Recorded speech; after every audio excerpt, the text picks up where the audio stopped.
Hi, welcome back. In this video, I will explain to you the final subtopic in chapter 3, the applications of Fourier transform. So in this subtopic, we will see how the Fourier transform can be applied or used, especially in communication system. So in this particular example, we want to see the Fourier transform in amplitude modulation AM system.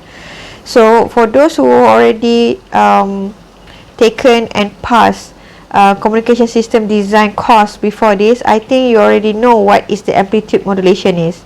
But those who are not taking the communication course yet, so I will explain briefly about amplitude modulation. It's actually a one of the three types in analog modulation that actually can be used to transmit signals through space and efficient for high frequency above 20 kilohertz. So in order for modulation to be happen, you need two type of signals. One is what we call information signal or message signal or modulating signal. Those are the terms that equivalently same meaning, okay, but certain reference use information signal, certain books use message signal, and certain books call it as modulating signal. So this information signal actually can be represented by having a speech signal or music or audio that contain low frequency between 50 Hz to 20 kHz that can be heard by the human ears. And AM actually is a process whereby the amplitude of the carrier signal is controlled by the modulating signals. So in modulation process, the information signals and the carrier signals will be mixed, or what we call as modulate, to and before the transmission can be done.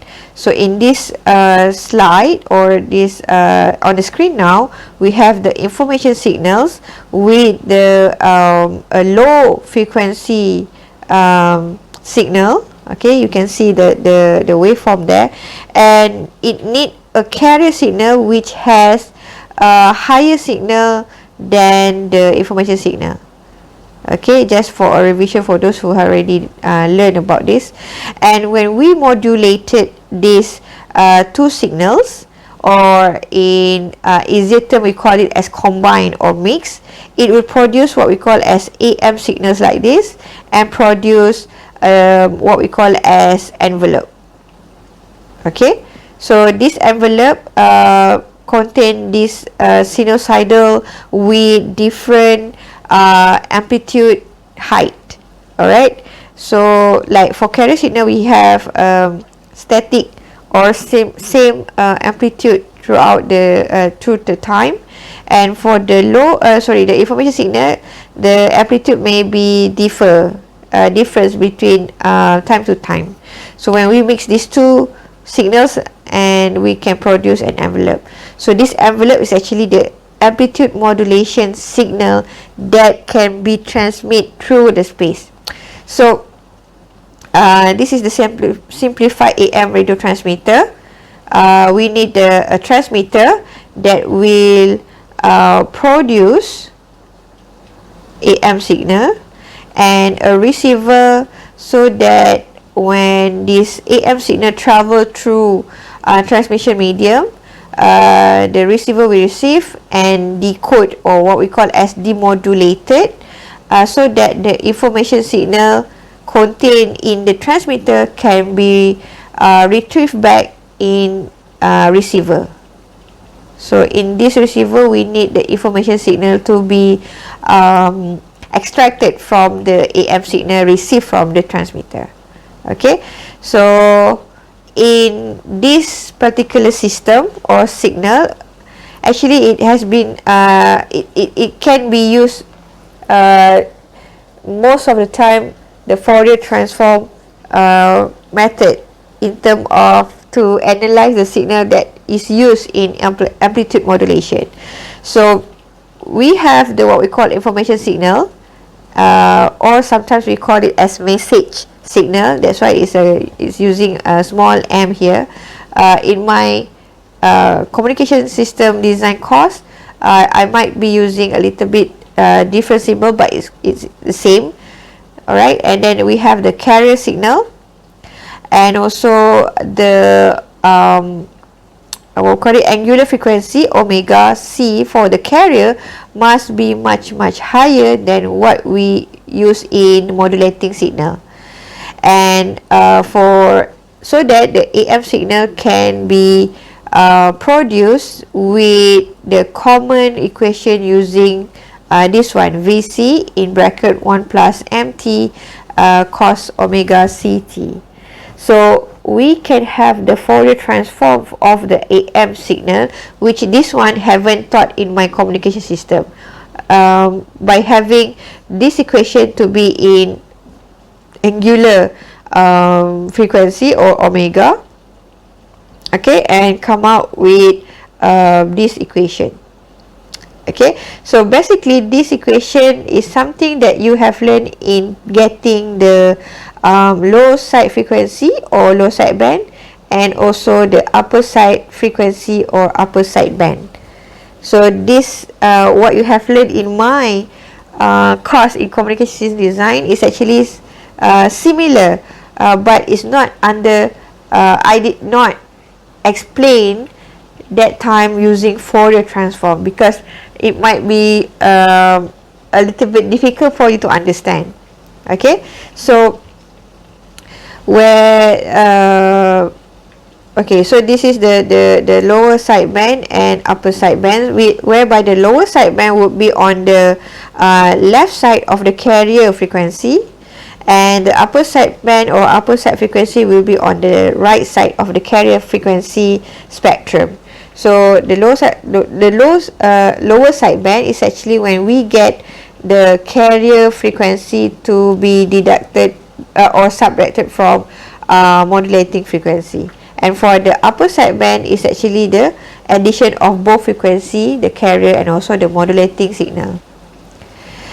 So in the real world, modulating signal or message signal is a non-sinusoidal and also band limited signal, so that the frequency spectrum of that signal is actually limited to the system. And to avoid interference, carrier of AM radio stations actually space about 10 kilohertz apart from each from each other. Okay, so we have a example here. All right, so if you have if a 2 megahertz carrier is modulated by a 4 kilohertz information signal, so this is actually the FM, and this is the FC, or what we call as omega C. Both are okay, as long as you know what is omega and what is frequency. So you need to determine the frequencies of the three components of the AM signal that results, given the carrier and also modulating signal here. Okay, so the three components are the lower side band, the carrier frequency, and also upper side band. So for those already learned in my communication section, you should not have any problems to understand this. So lower side band is actually when you have the carrier frequency to be subtract the modulating frequency. So we take the 2 megahertz here minus with 4 kilohertz here, so you will get 1.996 megahertz, or how many? 1,996 kilohertz. Okay, so this is the lower side frequency. And for the carrier, already mentioned in the questions, it's actually 2 megahertz. And for upper side band, you need to add both frequency, the carrier and also the modulating frequency, so it will result with 2.004 megahertz. And you need to know how to reflect these frequencies on the frequency spectrum. So it will be in using this graph, alright, where this is the carrier, which is 2 megahertz, okay, and this one is upper side frequency, which is 2.004 megahertz, and on the left side is the lower side frequency, which 1.996 megahertz. So you need to know how to draw or sketch this frequency spectrum. Okay, next is given that AM signal in the equation. Just now the problem is mentioned by mentioning the frequencies in the sentence. So but for this problem or example, we have the AM signal in the equation. So you need to know how to translate this equation to get the modulating frequency as well as carrier frequency. So from this equation, we know that 10 is the carrier voltage. If you don't know this one, you need to refer to this the previous slide, which is this one, okay, and you can refer back to the questions here. So the carrier voltage is 10, alright, and omega C is actually represented by this pi times 10 power of 4. So you from here you can actually find the frequency FC by having omega C divided by 2 pi, and you will get 5 kilohertz. Okay, and for modulating signal, this is actually the MT. Alright, so this 4 is actually the voltage modulating, and 200 pi here is the omega M. Okay, so if you can understand that, so you can find the modulating frequency easily. So here when we do some simple calculation, is actually 100 hertz. So having this information, now you can find the upper side band or upper side frequency and lower side band. So you need to add and subtract that two frequencies. You will get 5.1 kilohertz and also 4.9 kilohertz as USB and LSB respectively.